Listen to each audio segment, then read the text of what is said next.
నమస్కారం, నేను మీ రేవంత్. సో మనం ఈ జూన్ 15-16 తారీఖుల్లో ఈ ఫైనాన్షియల్ మార్కెట్స్లో ఉన్నటువంటి ఇన్వెస్ట్మెంట్ వెహికల్స్ మీద awareness and educative webinar conduct చేయబోతున్నాం. రిజిస్ట్రేషన్ కోసం కిందున్న నెంబర్కి కాల్ చేసి రిజిస్టర్ చేసుకోండి.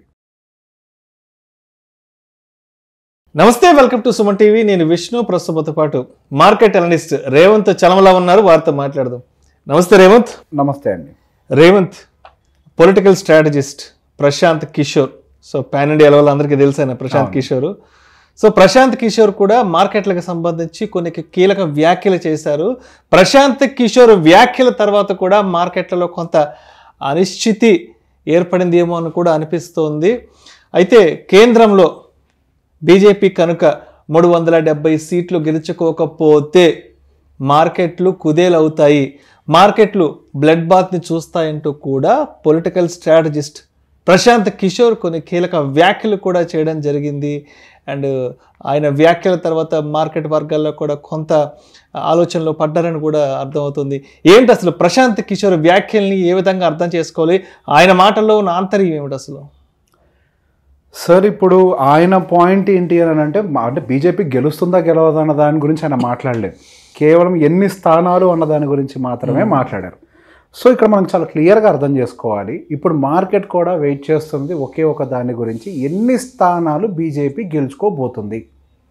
బీజేపీ గెలుస్తుందా ఓడిపోతుందా అనే కన్ఫ్యూజన్ మార్కెట్లో లేదు. మార్కెట్ ఒక బయాస్డ్గా ఉంది ఇప్పుడు. అంటే it is not about BJP or Congress. Stable government continue అవుతుంది అని ఒక వ్యూని చాలా క్లియర్గా మెయింటైన్ చేస్తుంది మార్కెట్. సో ఆ స్టేబుల్ గవర్నమెంట్ కంటిన్యూ అవుతుంది అన్న దానికంటే కూడా ఎన్ని స్థానాలు వాళ్ళు గెలుచుకుంటే ఎన్ని రకాల పనులు చేయగలుగుతారు. వాళ్ళకి 370 స్థానాలు కనుక గెలుచుకోగలిగితే they will become the single largest party as per the constitution and they can do amendments in the constitution also. So వాళ్ళు అందుకే 370 స్థానాలకు అంత పట్టుబట్టి కూర్చున్నారు. సో వన్ సింగిల్ పార్టీ, కూటమి కాదు, వన్ సింగిల్ పార్టీకి అన్ని స్థానాలు రావాలి. So that is the reason behind that. So వాళ్ళు ఆ స్థానాలను గెలుచుకోని పక్షంలో మార్కెట్ ఆల్రెడీ గెలుస్తుంది అన్న విషయాన్ని ఫ్యాక్టర్ చేసేసింది. ఇప్పుడు నెక్స్ట్ దేని ఫ్యాక్టర్ చేయాలి? మార్కెట్ స్థానాలు అనుకున్నన్ని వస్తాయా, అనుకున్నన్ని రావా? సో బేసిక్గా ఎలక్షన్స్కి సంబంధించిన ర్యాలీ మనకి డిసెంబర్, మన తెలంగాణ ఎలక్షన్స్ టైం నుంచి స్టార్ట్ అయిపోయింది. మనకి డిసెంబర్ నుంచి మంచి ర్యాలీ స్టార్ట్ అయింది. హ్యూజ్ మంచి ర్యాలీ ఇచ్చింది, అసలు హ్యూజ్. అది మాకు చాలా బాగా పెరిగింది. సో బేసిక్గా మనకి గెలుస్తుంది అన్న కాన్ఫిడెన్స్ ఆ టైం నుంచే మనకి దేశవ్యాప్తంగా మార్కెట్ నమ్ముకుంటూ వచ్చింది. And that will be factored. And even ఇప్పుడు మన మార్కెట్లో కూడా గమనించినట్లయితే రీసెంట్గా అమిత్ షా గారు అండ్ మోడీ గారు వచ్చి కొన్ని వ్యాఖ్యలు చేశారు. దట్ మార్కెట్స్ May 4th తర్వాత ఆల్ టైమ్ హైస్ దాటుకొని పోతూ ఉంటాయి, మంచి బులిష్నెస్ ఉంటుంది అని. సో అన్ని కామెంట్స్ చేసినప్పటికీ ఫస్ట్ అమిత్ షా గారు చేసినప్పుడు కొంత రియాక్ట్ అయింది మార్కెట్. తర్వాత మోడీ గారు చేసిన తర్వాత మార్కెట్ రియాక్ట్ అవ్వలేదు. సో బేసిక్గా మార్కెట్ కూడా చాలా కాషియస్గా ఎదురు చూస్తుంది. దేని గురించి? స్థానాల గురించి. సో దాని గురించి ఎగ్జాక్ట్గా ఇప్పుడు ప్రశాంత్ కిషోర్ గారు వ్యాఖ్యానించింది. ఇఫ్ బై ఎనీ ఛాన్స్ అనుకున్నన్ని స్థానాలు కనుక రాకపోతే మార్కెట్ డిసప్పాయింట్ అవ్వటానికి అవకాశాలు ఉన్నాయి అని ఒక పాయింట్లో మన మార్కెట్ చూస్తుంది. సో బేసిక్గా ఎందుకు మార్కెట్ ఇప్పుడు స్థానాలు రాకపోతే ఎందుకు పడిపోవాలి అని అంటే సింపుల్. మనం ఫస్ట్ నుంచి మాట్లాడుకుంటున్నాం.